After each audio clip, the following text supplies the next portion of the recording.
One of the things about technology that we use every day is the design that goes into it, that improves it, that makes it more usable. We don't think about it, but there's many, many thousands of hours that have gone into every different product that we use. Some companies do it better than others. I thought we'd have a chat today about the Australian Design Awards, Good Design Week as well, which it is this week, and Dr. Brandon Gien is joining us today, who has been part of all of this for the last 23 years. Good morning to you. G'day, Charlie. How are you? Good. Now, we've talked before about your efforts in this space, Good Design Week, the Australian Design Awards, and I tell you what, we really do punch above our weight in this country when it comes to design, don't we? Oh, we absolutely do, and I love the way you introduced. The idea of design is that it is everywhere, and because it's everywhere, sometimes it's nowhere. Mm. Um, and it's only when something has been badly designed that unfortunately people pay attention to it. Mm. When something works the way that it's meant to work and it's been beautifully designed, we almost just take it for granted. Um, and that's part of what we're trying to do at Good Design Australia is really promote this idea of great design making a difference to our quality of life, whether that's a product that we use every day, services that we interact with, the buildings that we work in, the homes that we live in, every single aspect of our entire lives and our surroundings have actually been designed. And coming back to Australian design, you're absolutely spot on. Probably comes to a surprise to many people that we've got one of the most talented design sectors in the world. We Mm. punch way above our weight. We're known as a country, I guess, to be innovative, but what we're not so well known for is our design prowess and our design know-how. We're absolutely fantastic at taking great ideas and turning them into beautifully designed products, services, and solutions. And that's part and parcel of what we're trying to do is raise awareness Mm. around that role of design to the everyday person. You've got runs on the board here. You've been running the awards for 23 years. You've got a PhD in this space. You are one of the people that really has cast an eye over this industry for a very long time. Can you tell us about maybe one or two products that we've designed in Australia that have gone on and had worldwide success? I mean, they don't have to just be products because design is obviously so much more than just physical items like phones or a glass or something like that, but maybe a couple of tech products that we've gone on and seen success overseas with. Yeah, look, I think the obvious one that people point to in terms of a brand and a piece of technology that's really gone on and is leading the world is a company like Cochlear, Mm. who produce the cochlear implant, and everyone knows that they are not only a company known for their technology, but more so also for their design of that product, making sure that it's not just a great piece of technology, but it's absolutely beautifully designed for that end user, right down to the interface design, the whole service design aspect of it as well. You look at a company like ResMed, who make sleep apnea machines. Another fantastic company called Rode Mm. Microphones, We're very using here. design driven, brilliant technology, and that's an Aussie company that's gone out um, and punching way above its head with some of the biggest brands in the world, and Mm. that's now such a successful business, and they've done it on the back of great design as well as great technology. What do you think about when you're designing a product first and foremost? Do you look at it and think, okay, what's this product trying to do? Do you look at it and think, okay, what does the customer want it to do? Do you look at it and say, oh, well, how do we make this as sustainable as possible? Where do you kind of start, and what's the strongest influence? It's a really good question, and I think that's where the strength of a professional design process really comes in. This idea of empathy is critical in any design process. You've got to understand your end user, your customer. Who are you designing for? I use the example if you've been asked to design a wheelchair, and you've never actually sat in a wheelchair, never experienced what it feels like to not be able to walk, to have to sit in this wheelchair 24 hours a day, for the rest of your life, well, you're gonna end up designing a really bad wheelchair. So empathy is critical. It's a critical starting point to really dive into that end user's shoes. Another really important part of the design process is knowing when to stop, knowing when to sort of stop designing. And you see a lot of products that are almost over designed, too complex, they're not intuitive, they're not functional, and they look terrible. So for us, it's a mix of making sure that the product or the service or whatever it is that's been designed, first and foremost, is functional for that end user. It works intuitively, it works beautifully. You don't need to read a 600-page instruction manual to figure out how the thing turns on and how to operate it. It's got to look good. Design, a big aspect of great design is the aesthetic component. It's got to be appealing to a customer. And that appeal goes beyond just the physical look and feel. If you look at any smartphone now that's been beautifully designed, it's the whole interface. That is also a beautiful piece of design. And then that sustainable component is critical. We're living in a world now where a lot of the products, unfortunately, that have been designed over the many years end up in landfill. So how do you look at a sustainable design approach in terms of the materials that are chosen? Are they sustainable? Are they recyclable? What about the actual energy that a product may use, whether it be a motor car, whether it be, again, a mobile phone? How do you make sure that that all those things have been baked into the product? And at the end of the day, the consumer picks it up and goes, wow, this is a really beautiful object. It's a very beautiful and appealing product to use. We have a quote I always pull up from one of our judges, and I love this because they sort of say, joy is not accidental. When you see somebody pick up a product and they smile, that's not an accident. That's been deliberately designed into that product, and it's a really, really difficult thing to get right. And you'll notice that a lot of the products that come through our awards, those that have been designed with that end user in mind, that create that sense of joy and that sense of I really want to use this thing, and it's beautifully designed. Your job is hard because I've seen some of the runners up in your awards. I mean, you've been running them for many years. I've been following the progress of the awards for many years, and I've come to the showcasing events where you've got different products, where you've sort of lined them all up, and you see that this product is the winner and this product is the runner-up, and I'm going, well, you were working very hard to tell the difference as to which one is better on that one. How do you go about deciding good, better, best?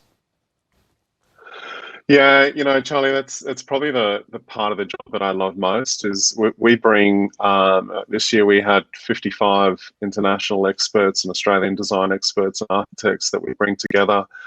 We throw them all in a massive shed, basically, and we spend a week pulling all these products apart and delving into each of the projects and discussing what good design actually is, what bad design is, and the very best ones float to the top. And it's sometimes it's a unanimous decision as to which ones end up winning the top awards.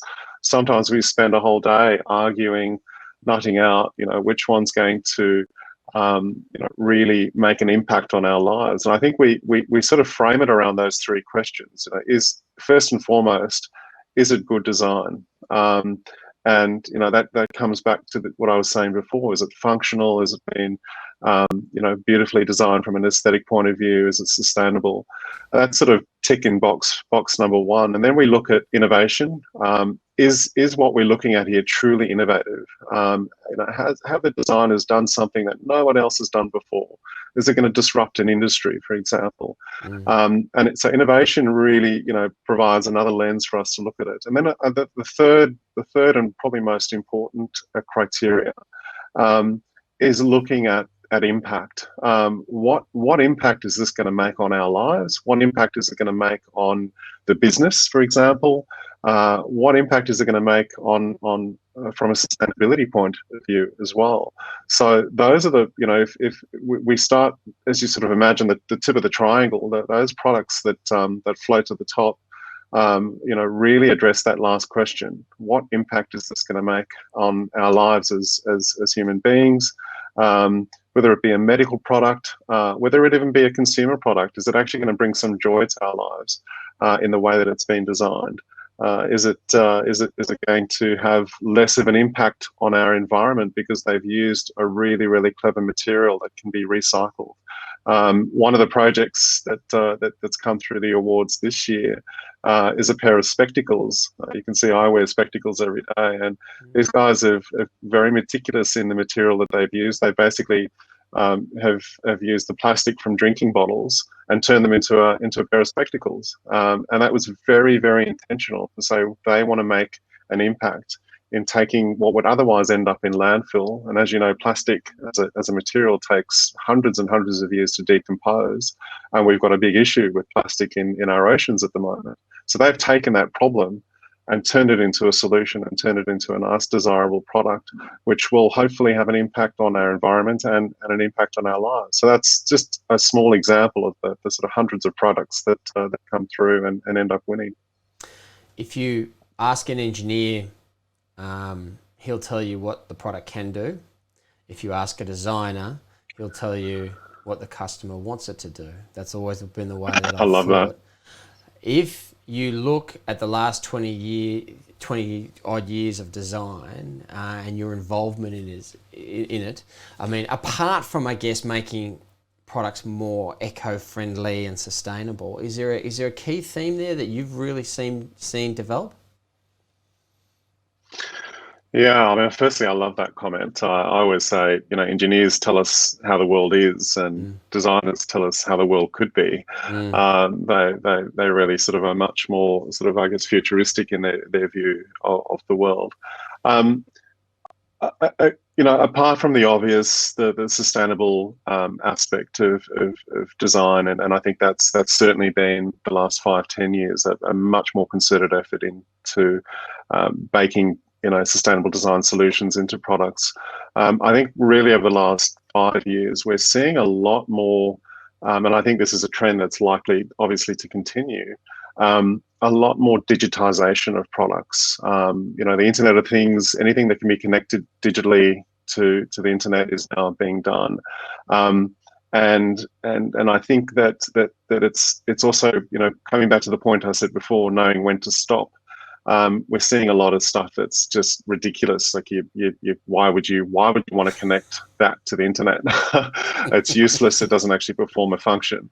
Whereas on the other hand, there's actually a great deal of value that you can bring by connecting products to the grid, connecting products to the internet, and the idea of big data as well being critically important, particularly in the medical and scientific space. Being able to collect all this data and then turn it into something useful.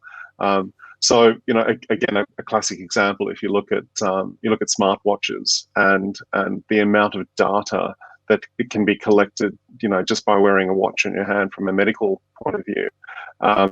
And again, coming back to a concrete example, the ability now for watches to almost detect whether you've been into, whether you've got increased temperatures or increased heart rates, and then sending that data away to see whether you may be infected with COVID. That's a very real piece of technology that exists today. I know there's a few smart watch device manufacturers that are looking into this. So I think that, to me, is on that certainly point there, a trend. Doctor. One of the conversations that I've had over the last few months is with Greg Page, the former Yellow Wiggle, and he was saying to me, "Well, can't we have an application on a watch which actually looks at your bio changes and tells you, we think you're about to have a heart attack? How many people can we save by them wearing a smart watch and being told ahead of time, it's time to go to the hospital because guess what? Something bad's about to happen to you."